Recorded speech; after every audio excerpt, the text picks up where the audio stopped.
Hola, saludos a todos, bienvenidos a la carrera de médico especialista en tocoginecología de la Universidad de Buenos Aires. Es para mí un orgullo y un placer que distinguidos profesionales vinculados a la universidad impartan sus clases en forma virtual y que nosotros podamos interactuar con ustedes en estos momentos. Muchas gracias. A quienes deseen apoyar este proyecto colaborativo de profesores universitarios, los invitamos a suscribirse al canal Cátedra de Obstetricia Argentina.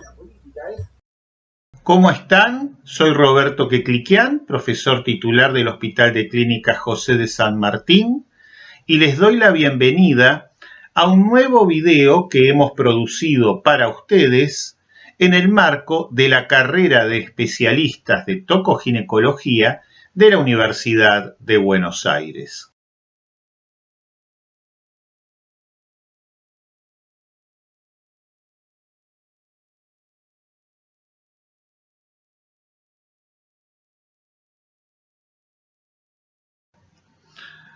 Hola a todos.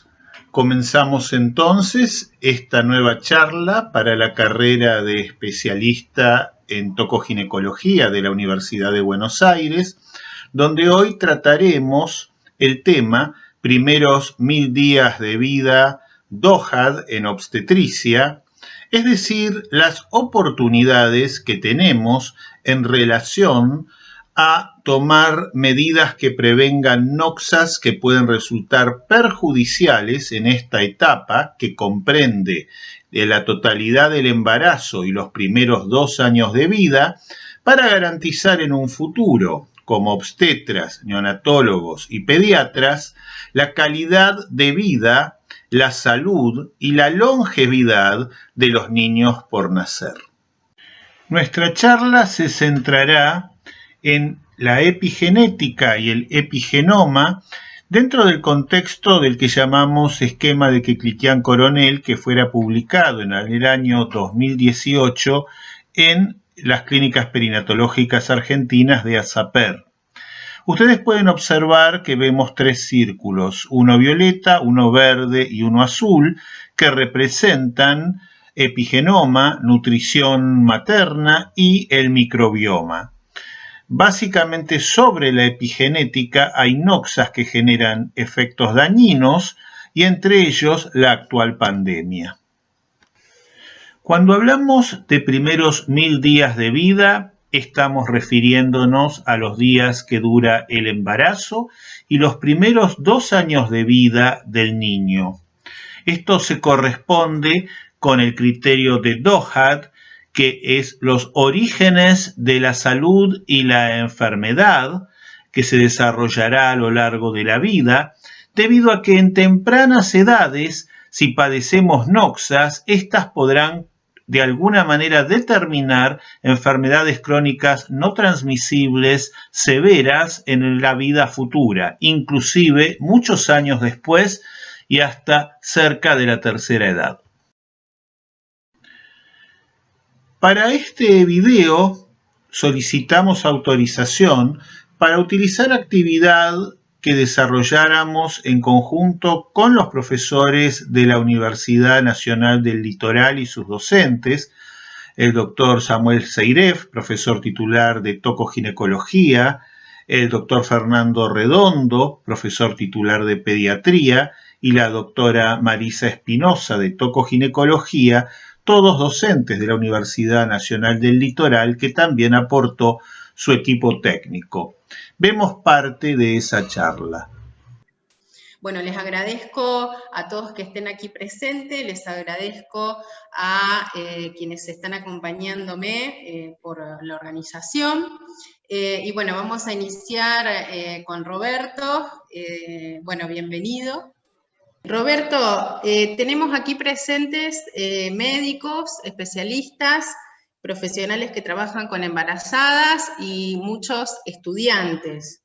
Entonces la primera pregunta que quería hacerte, como para introducirnos en el tema, es hablar un poco sobre el título, de qué hablamos cuando hablamos de epigenética cuál es el rol del ambiente, de los hábitos, de los estímulos que recibimos sobre nuestro genoma y cuál sería el impacto en las enfermedades no transmisibles o no denunciables. Bien, hola a todos, hola Marisa, hola Milo, hola Fernando y a todos gracias por la invitación. Bueno, y vamos a entrar directamente en la respuesta de vuestra pregunta. Epigenética es algo que está alrededor de la genética. Básicamente, durante todo el siglo XX, se creyó que lo que determinaban las enfermedades crónicas no transmisibles eran dos factores. Nuestro determinado código genético, que nos predisponía a padecerlas, y un factor ambiental que eventualmente las desencadenaba. Si teníamos ambas cosas en forma adversa, padecíamos cáncer, enfermedades psiquiátricas, diabetes, una cantidad de patologías que conocemos como enfermedades crónicas no transmisibles, y básicamente comenzó una carrera, más o menos durante la década de 1990, para decodificar el genoma humano. ¿Qué es lo que se pretendía? Se decía que si nosotros, cada uno de nosotros, es una sucesión de bases, adenina, citosina, timina, guanina, que eso se lee y eso determina salud o enfermedad, había algunos de nosotros que estábamos condenados, si el factor ambiental se sumaba, a padecer enfermedad. Por eso básicamente se decía, yo tengo una secuencia que me lleva a un cáncer de pulmón, bueno, fumo, que es el factor ambiental, termino con un cáncer de pulmón. Yo no tengo ese código, puedo fumar como una chimenea y no pasa absolutamente nada. Entonces dijeron, queremos saber esto. Se comenzó a decodificar todos los genes y apareció una sorpresa. Mientras que se debatía en las compañías de seguros sobre si tenían que ser conocidos o no los genomas de cada persona, porque imagínense un pobre desgraciado que naciera con una secuencia que no era favorable a su salud. ¿Quién le daría un seguro médico? Nadie. Entonces se hablaba en ese momento inclusive de prohibir por ley que se conociera nuestro genoma. Sin embargo, apareció una sorpresa. A fin de siglo, ya cuando estamos en el principio de los 2000, si bien el proyecto Genoma Humano tenía que terminar en el 2005, ya en el fin de siglo, Bill Clinton y Tony Blair anuncian los primeros resultados y se encuentran con una sorpresa. Para lo complejos que somos, deberíamos tener 100.000 genes. Sin embargo, teníamos no más de 30.000. Algunas plantas tienen más genes que el ser humano. Esto obviamente, más allá de una herida a nuestro narcisismo, nos llevó a preguntarnos por qué seríamos, nosotros, cómo siendo tan complejos podemos tener menos genes que una planta.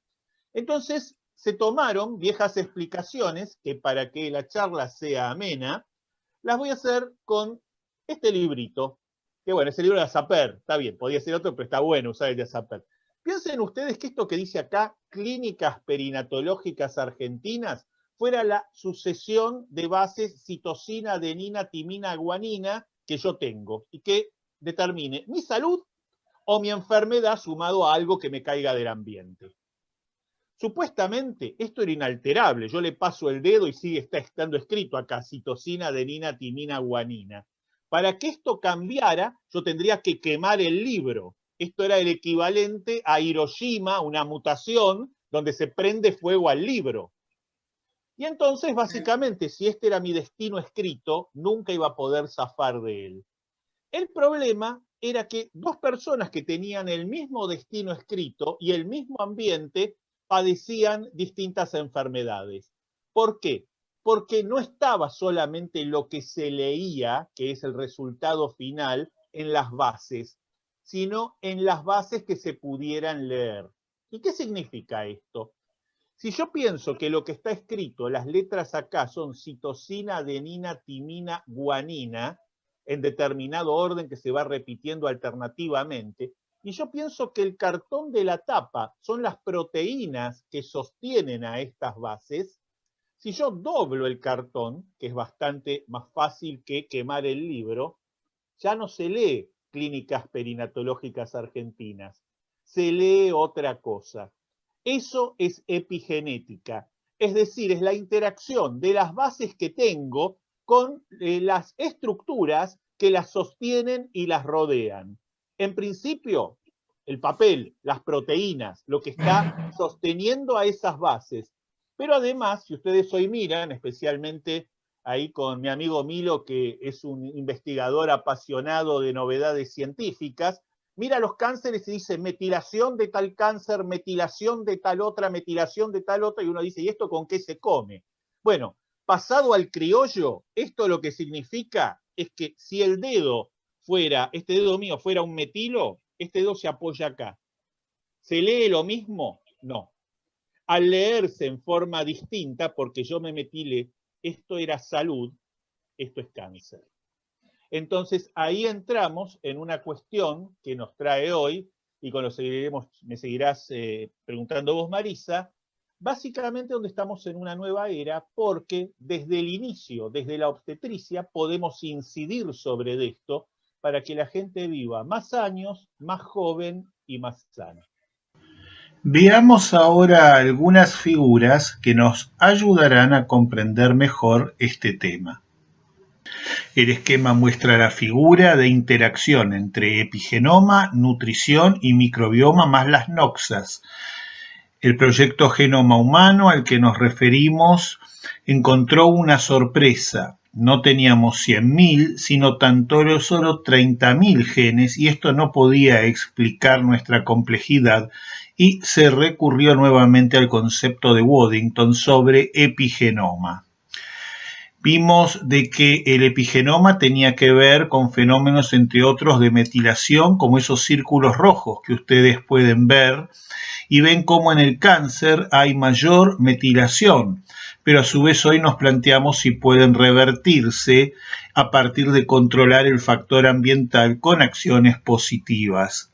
Y de este modo poder disminuir la acción de las enfermedades no transmisibles que en el siglo XXI sabemos que no se deben solamente a genoma y ambiente, sino a genoma, ambiente y el epigenoma resultante de nuestra interacción con el ambiente. Somos lo que las noxas provocan en nosotros, somos aquello que comemos, somos aquello que sufrimos, padecemos, el estrés y la felicidad con que vivimos. Todo eso se refleja hoy en nuestro epigenoma.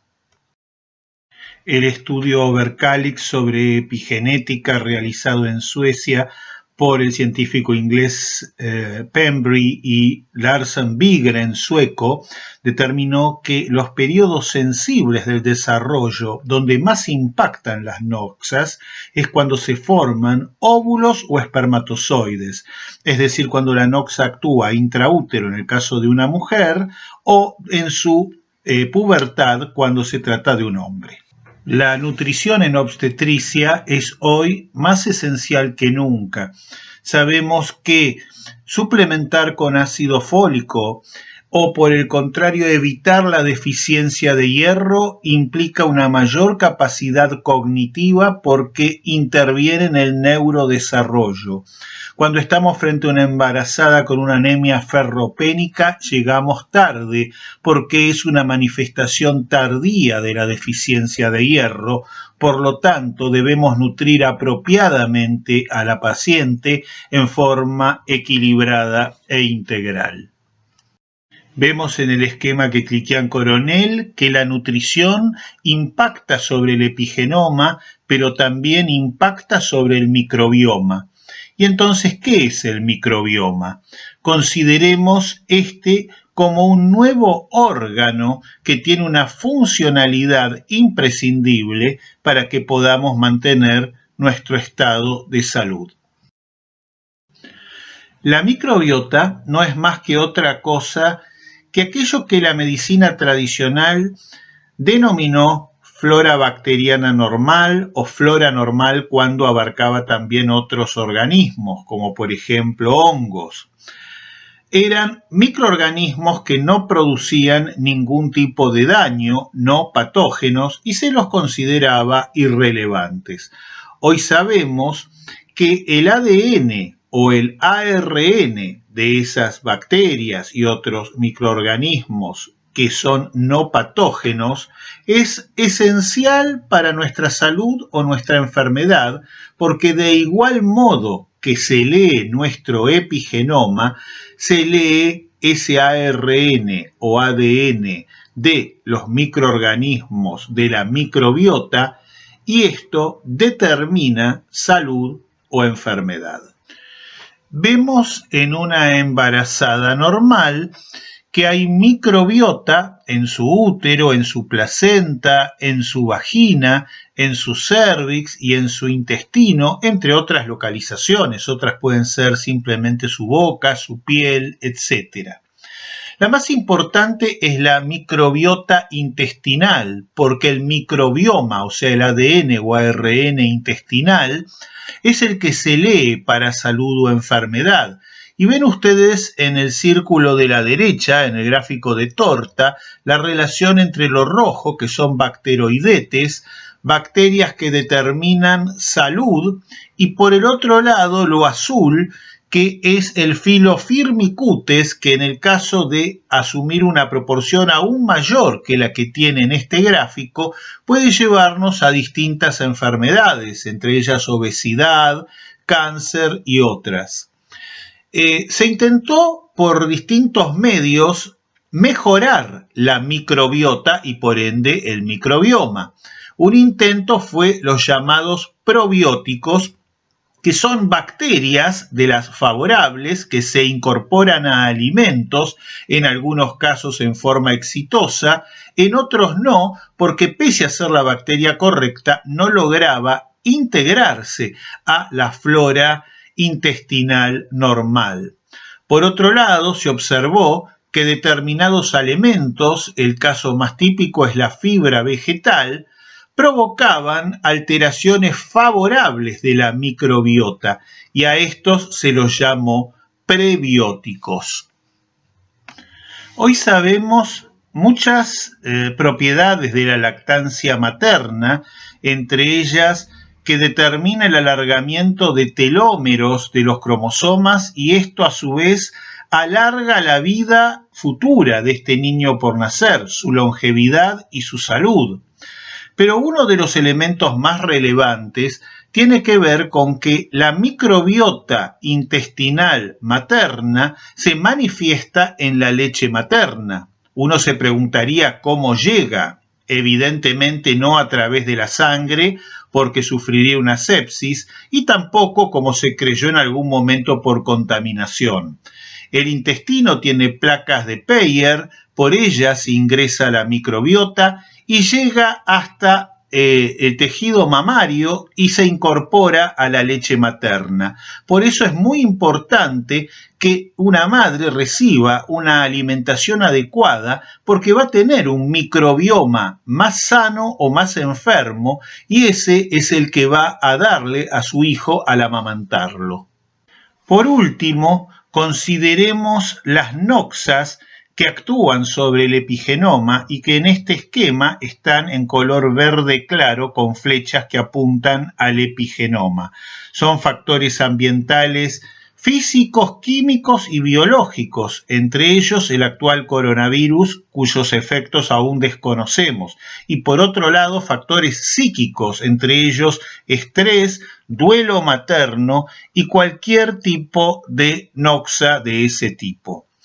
Básicamente es esencial que una madre no desarrolle estrés, porque el estrés obviamente se vincula con cortisol, y el aumento de cortisol, como vemos en esta publicación de Clínicas Perinatológicas Argentinas de ASAPER, a su vez altera el desarrollo cognitivo y aumenta la posibilidad de patologías psiquiátricas. Por ende es esencial para la inteligencia del niño por nacer. Evitar que el cortisol se eleve y por el contrario, no habiendo estrés, se mantenga en niveles normales en la embarazada, vemos entonces que es algo esencial.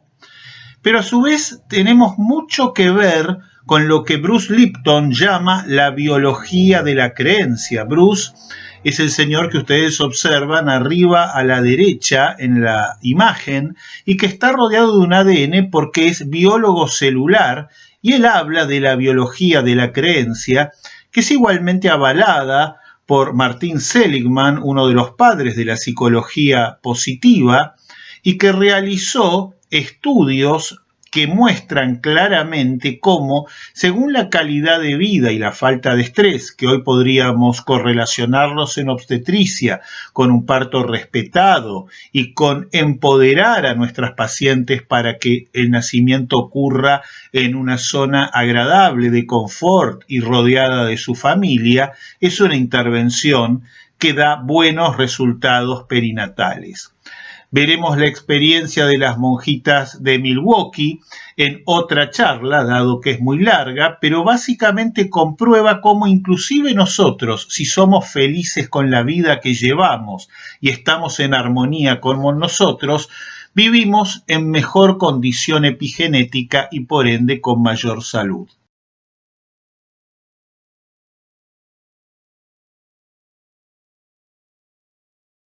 Yo quisiera, aparte de agradecerte la oportunidad y la invitación de tener el honor de tener a Roberto, perinatólogo extremadamente reconocido en Latinoamérica y en todos lados.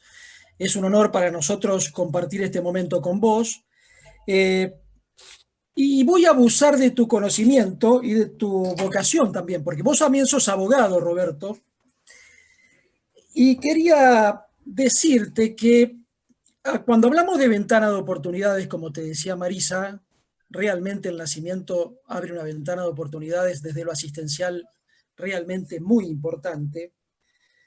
Sabiendo, por ejemplo, que con lactancia materna tenemos telómeros mucho más largos, que vamos a lograr un microbioma o una microbiota amigable que no solamente va a beneficiar los primeros 1000 días, sino que particularmente, yo creo que como charlábamos con Miro al inicio, esto es un beneficio de por vida, porque no solamente va a ocurrir esto, sino que va a tener menos diabetes tipo 2, menos obesidad, menos posibilidad de trastornos psicopáticos, especialmente autismo, en el último tiempo de investigación, desde el 2018 a esta parte. Desde el punto de vista de los derechos, una mamá, una persona, puede darse como bien enterada de los beneficios que tiene al elegir una cesárea o al elegir no darle el pecho a su hijo, sabiendo que seguramente va a tener alguna probabilidad mucho mayor que en el resto de sus días y fundamentalmente va a tener mucho menos coeficiente intelectual para abordar, por ejemplo, el mundo del trabajo en el futuro. El dilema sería beneficencia o autonomía, ¿no es cierto?, desde el punto de vista legal. A ver, vamos por parte. Cualquier profesional de la salud o inclusive cualquier auxiliar de la salud que esté aquí escuchando, ¿no es cierto?, tiene la obligación ética de hacer saber a toda mujer que está por dar a luz, ¿no es cierto?, o tiene un niño recién nacido, de estos beneficios. O sea, sería, yo diría, inmoral no hacérselo saber, porque si la mujer no tiene información sencilla, completa y veraz, no puede elegir. Si hablamos hoy y sostenemos tan fuertemente desde la Comisión Nacional contra la Violencia de Género, el empoderamiento de la mujer y el repudio a la violencia obstétrica, obviamente eso comienza porque recibe información. Si no recibe la información no puede decidir, y si no puede decidir es una farsa el empoderamiento. Lo que debes hacer es informarle. Ahora, si la señora te puede manejar a vos cualquier cosa, y dice, no, yo la verdad que quiero darle leche de vaca, pirulito, y quiero desentenderme de mi hijo, vos se lo explicás por todas las vías posibles, y la señora no va legalmente. Hoy en día, lamentablemente, ¿no es cierto?, ese daño va porque nosotros los médicos no somos Dios. Por encima de nosotros está la voluntad de la paciente. Tendremos que esforzarnos al máximo para que esa mujer entienda, porque es por ella, es por su hijo, o sea, lo que está eligiendo no es por nosotros.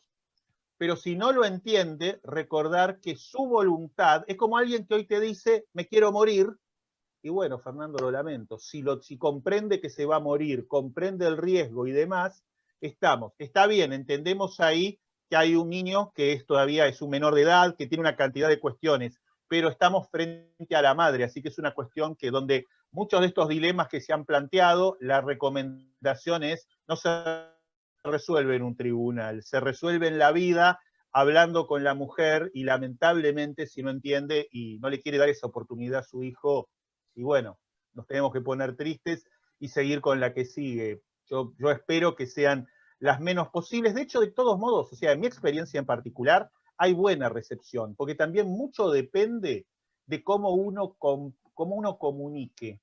No es lo mismo si vos sos un profesional empático, es decir, si encontrás esa sintonía con esa mujer, con esa familia, que si sos el profesional Adolfo Hitler.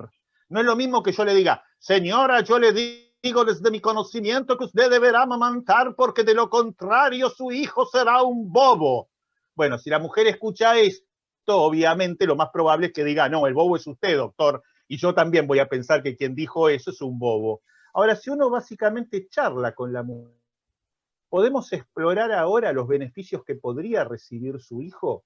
Y le voy además contestando preguntas y dándole la información que ella quiere. Seguramente nos hacemos amigos, tenemos que dedicarle ese tiempo a nuestros pacientes. Los médicos no solamente actuamos por terapéutica, actuamos por nocebo y por placebo. ¿Eso qué quiere decir? La burla que hice de Adolfo Hitler es claramente un nocebo, es el médico dañino. Hacer eso es mala praxis. No solo no hace nada, no es neutro, daña.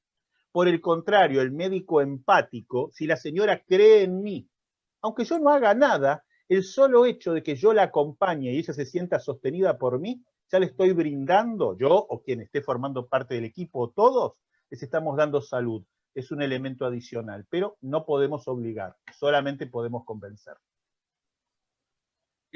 Pensaba qué difícil, porque fíjense cómo y qué complejo que es el sistema, y pensaba originalmente cuando todo esto surge a partir de la epidemiología y todos empezamos a ver, y ya desde los trabajos de Noyen en la década del 60, bueno, el aumento exagerado de peso se asocia con problemas en la mamá y el bebé, lo mismo que el no aumento de peso.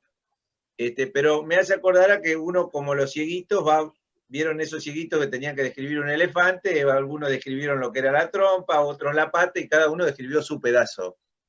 Pero la realidad es que en todo esto, el conflicto de intereses que significa este cuerpo es mío y me olvido del que tengo adentro. Y bueno, doctor, ¿qué es? Si yo total aumenté exageradamente de peso, pero bueno, estoy más gordita, ¿vio?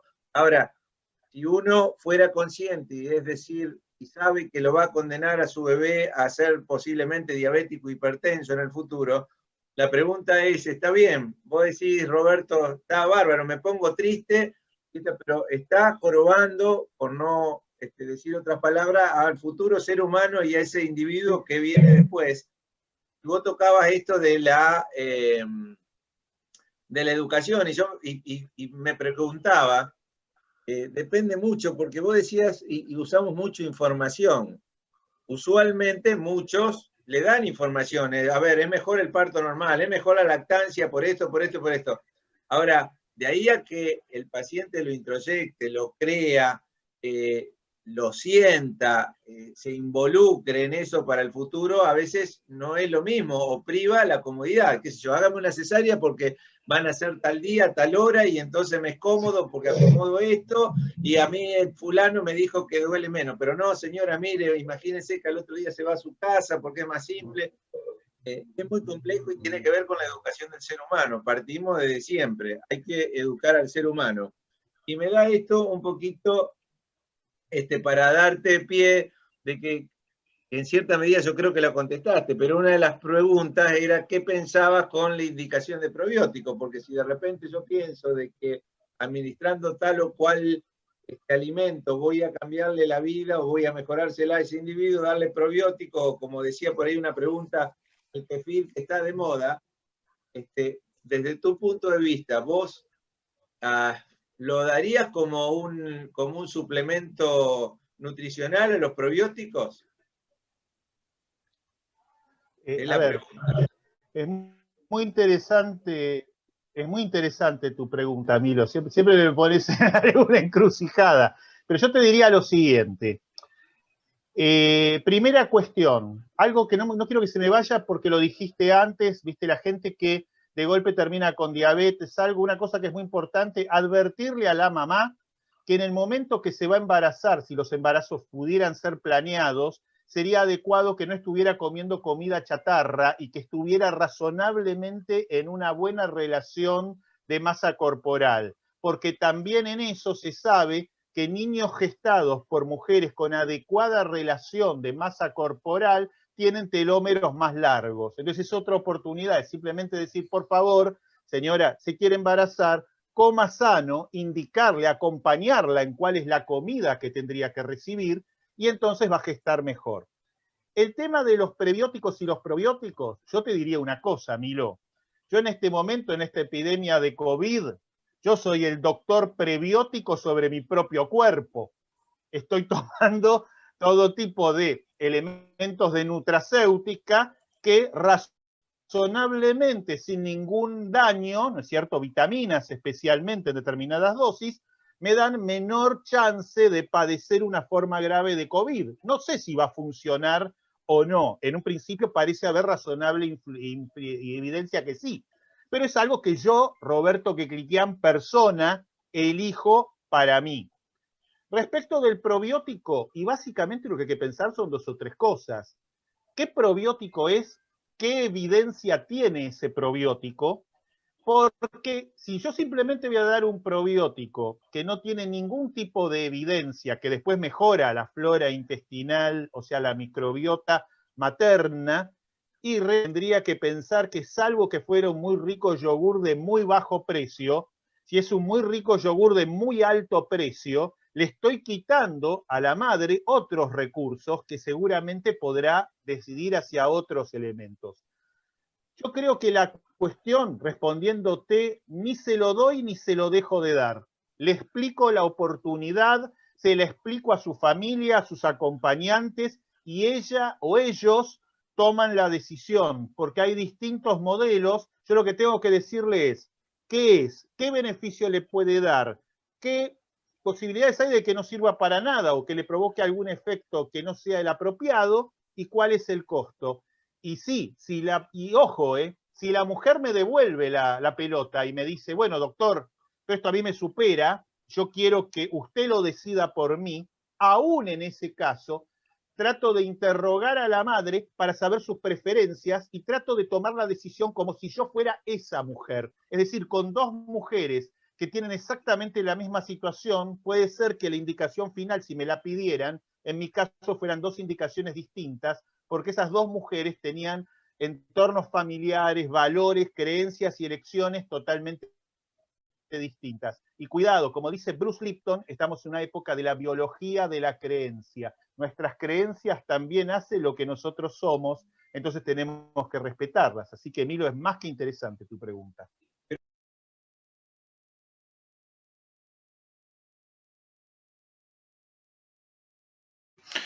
Llegamos al final de esta charla con muchos desafíos, mucho por investigar, mucho por aprender y tomando conciencia que la obstetricia del siglo XXI está en constante progreso y movimiento. Necesitamos mantenernos actualizados y tener una formación para enfrentar dilemas, como muestra la secuencia que se ve en la diapositiva. A veces necesitamos un multiple choice.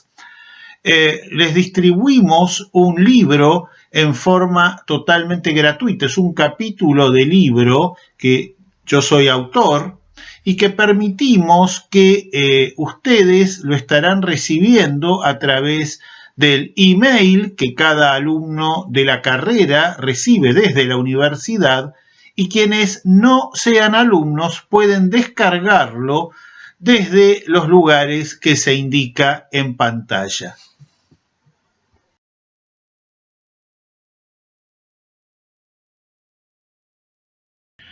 Les agradecemos a todos habernos escuchado. Este video lo pueden encontrar tanto en el sitio web de la Facultad de Medicina de la Universidad de Buenos Aires como en mi canal personal de YouTube. Les mando a todos un cordial saludo. Gracias.